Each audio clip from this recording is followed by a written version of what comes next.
What's up, everyone? Erin, Slinde here with Jack Demmler. We're going to be reporting today's game between number 5 Oregon and number 12 JMU. We spent the majority of this morning, Jack, out in the tailgate lots talking to a lot of the James Madison fans that made the long trip here to Eugene, Oregon for today's playoff game. What were your initial reactions after listening to them? Yeah, I mean, first off, more than 2,000 miles, making that trip a special trip for James Madison fans. We talked to some former players as well, and he just talked about the growth of that program. When he first played as a freshman, they were 6-6.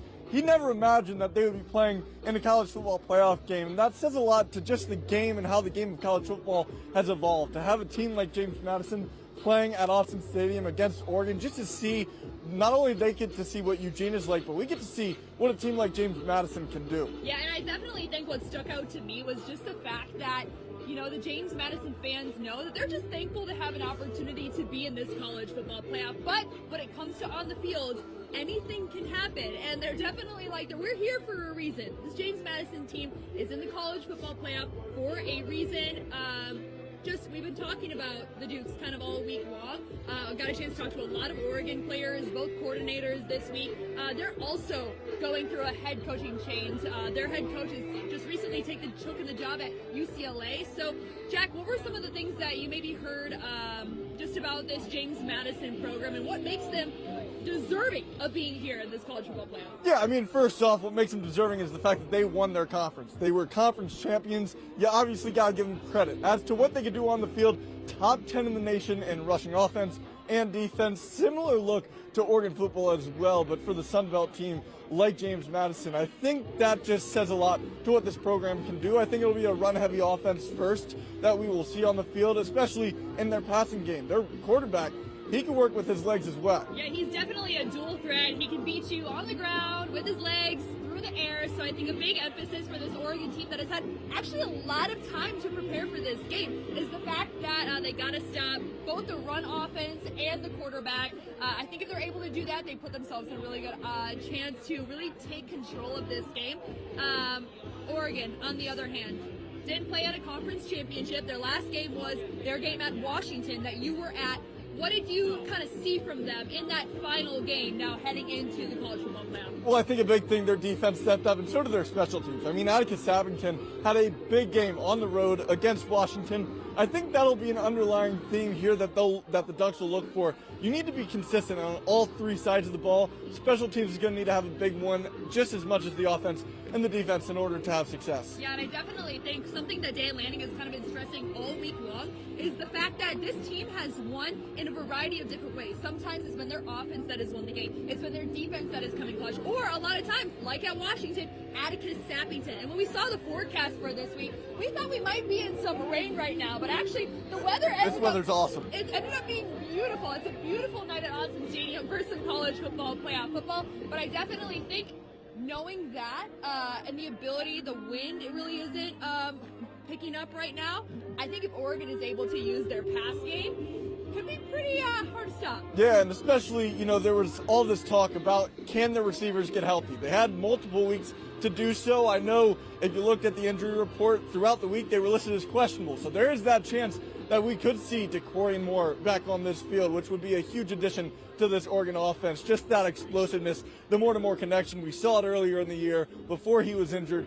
Just that explosiveness back on the field for the college football playoffs would be special for this team. Yeah, not just DeCorian Moore, but also Gary Bryant Jr. and Evan Stewart that hasn't played all year, that actually got hurt during the summer with an injury, has been rehabbing that. Also listed as questionable during the week. I think Evan Stewart did move down and is out for this game, but Gary Bryant and DeCorian Moore, DeCorian also posted on his Instagram story a post that he posted that the caption was just back. So I would say if you're a Duck fan seeing that, what are you thinking? I think you're thinking that he's going to be playing tonight at Autzen Stadium for the first round of the college football playoffs. I'd be pretty excited to see that post. We'll officially get good word leading up to this game, but we'll get the ultimate decision when kickoff happens at 4:30. Yeah, and I definitely think if you have, regardless of if Oregon has those receivers or not, they have had now 3 weeks after that Washington game to rest, recover, and prepare for this game. Oregon knew they didn't have to deal with the conference championship.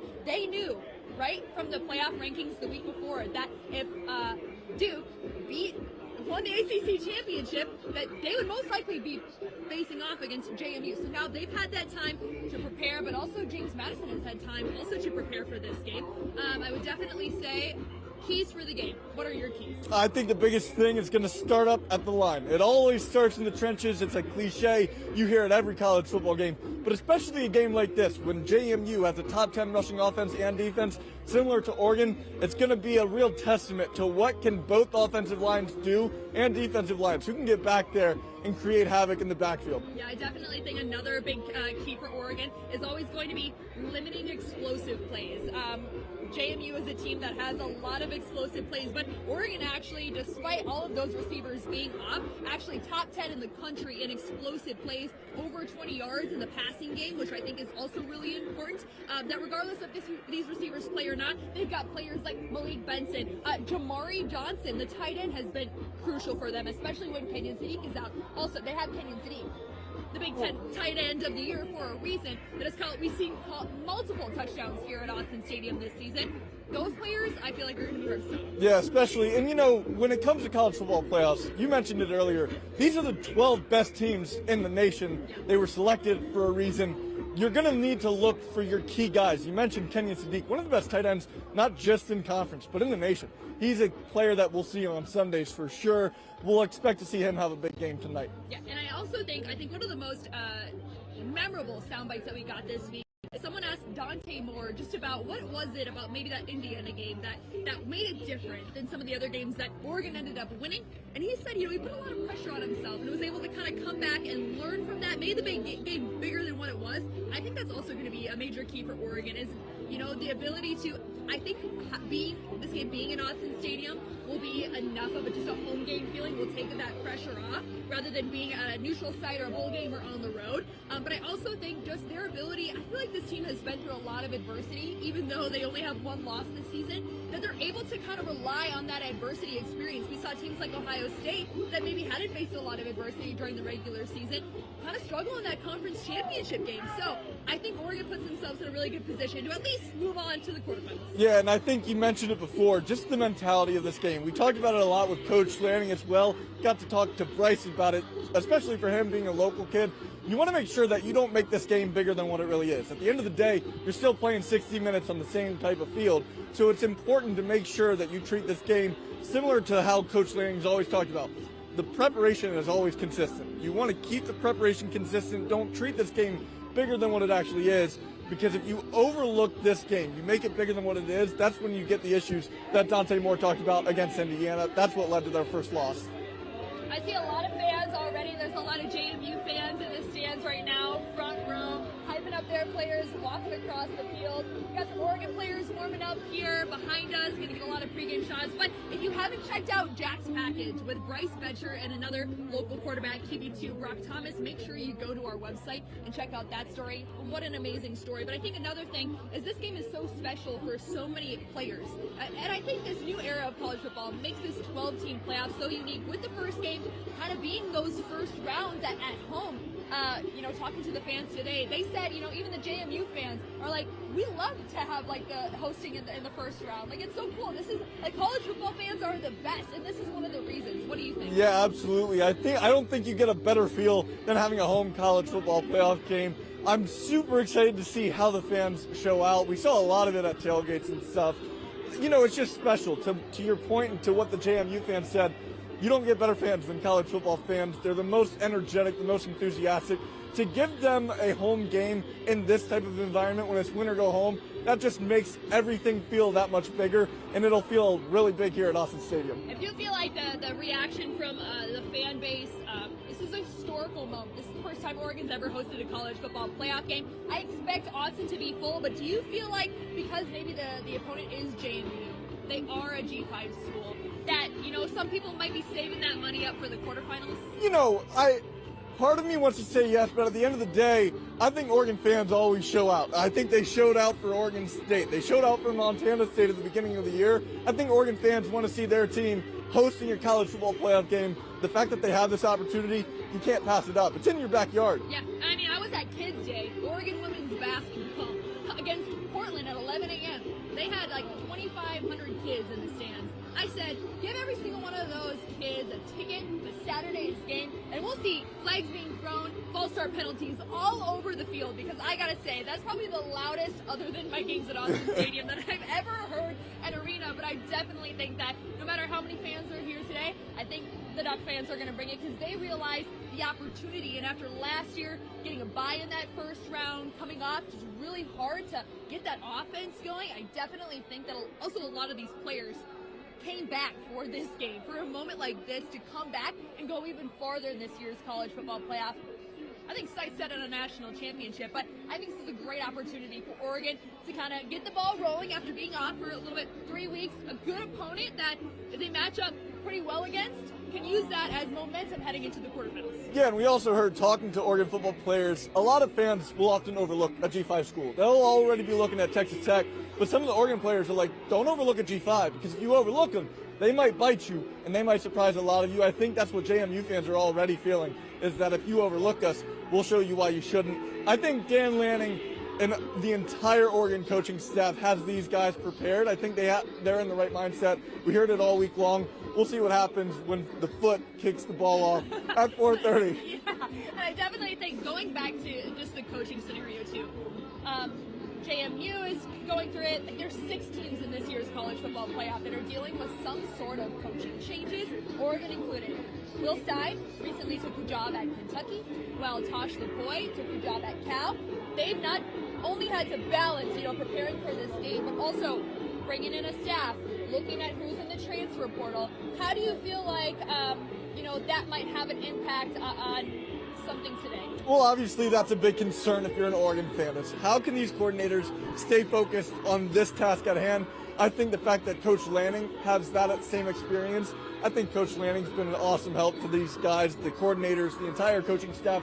Having experience sort of balancing both becoming a new head coach and sort of balancing being a coordinator, I think he's helping his coordinators in the right direction. We heard from both LaPoy and Will Stein that they are focused on this task at hand. As excited as they are for their next head coaching job, they know what this game means just for the fan base, for the program. They're focused on getting a national championship, and it all starts here tonight. And they were both, I think, pretty emotional when they were asked about just, why come back? Why help out with this game when you could just turn the page, focus on essentially what's going to be your next 5 years? And they're like, we owe it to these players. These players are the reason why we have these opportunities. And so I definitely think the players are also going to take advantage of that opportunity today, as Oregon kicks off against James Madison at 4:30 p.m.